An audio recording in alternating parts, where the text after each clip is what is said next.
Assalamualaikum warahmatullahi wabarakatuh. Hai semua sahabat konten channel H2 Content Creator, jumpa lagi di cerita-cerita seru di channel ini.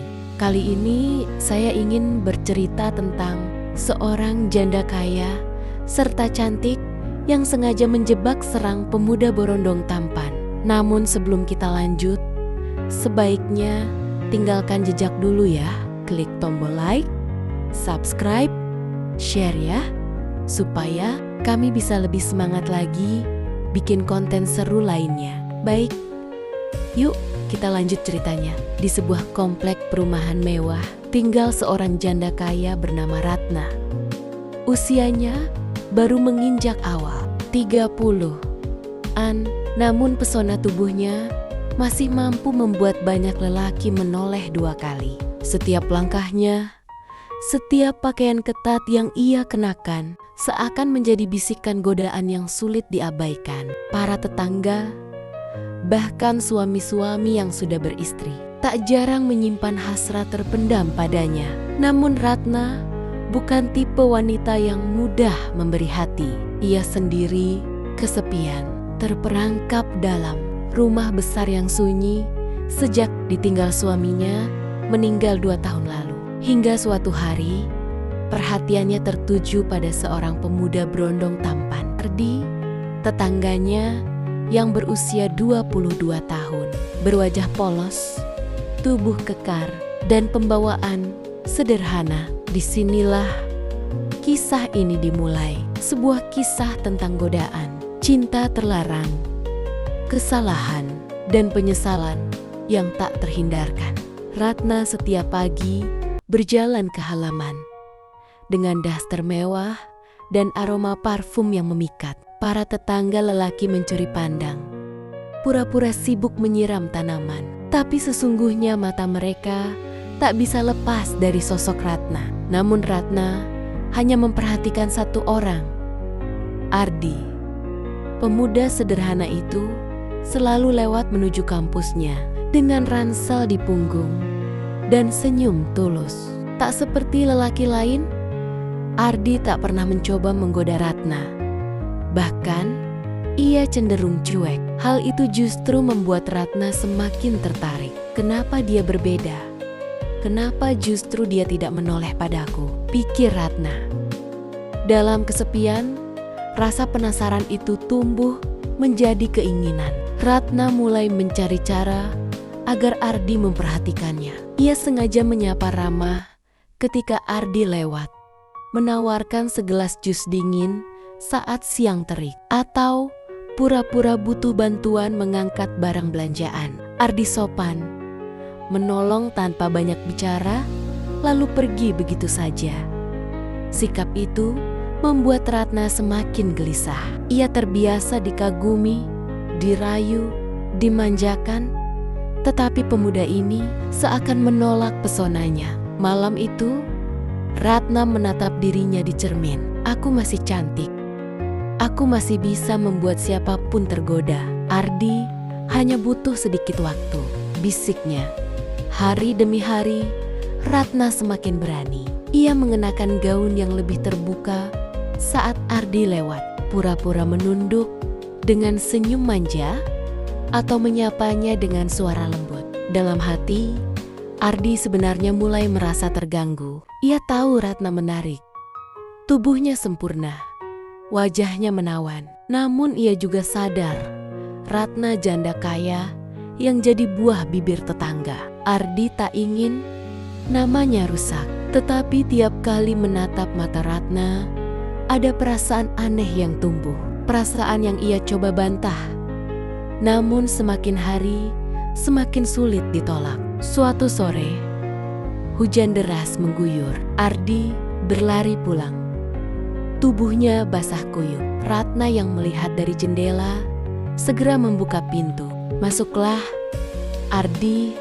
Kamu bisa sakit kalau basah begitu, ucapnya lembut. Ardi awalnya menolak, tapi akhirnya masuk. Ratna memberinya handuk, lalu menyeduhkan teh hangat. Di ruang tamu yang hangat, suasana hening. Ratna menatap Ardi lama. Ardi menghindar, namun jantungnya berdebar. Disinilah benih yang selama ini ditahan mulai goyah. Setelah pertemuan itu, Ratna semakin agresif.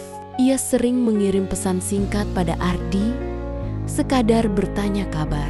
Kadang ia memberi hadiah kecil, alasan sederhana untuk mendekat. Ardi mencoba menghindar, tapi hatinya mulai goyah. Tatapan Ratna, senyumnya, perhatiannya, semua perlahan membuatnya tak bisa tidur nyenyak. Tetapi bersamaan dengan itu, ada rasa bersalah. Apakah aku sedang masuk dalam perangkap? Pikir Ardi. Hari itu, Ratna mengundang Ardi untuk membantunya memperbaiki lampu di kamar. Awalnya tak ada yang aneh. Namun ketika Ardi berdiri di kursi, Ratna berdiri sangat dekat. Aroma parfumnya menusuk. Tatapannya penuh arti. Ardi turun, ingin segera pamit. Tapi Ratna menahan tangannya. Ardi, jangan pergi dulu. Mata mereka bertemu. Hanya sesaat. Tapi cukup membuat batas yang selama ini dijaga runtuh. Hati Ardi berperang. Namun akhirnya ia menyerah pada hasrat yang telah lama dipendam. Hari-hari berikutnya, hubungan mereka semakin intens. Mereka menyimpan rahasia yang tak seorang pun tahu. Ratna bahagia, merasa hidupnya kembali berwarna. Ardi pun terjebak antara rasa bersalah dan kenikmatan terlarang.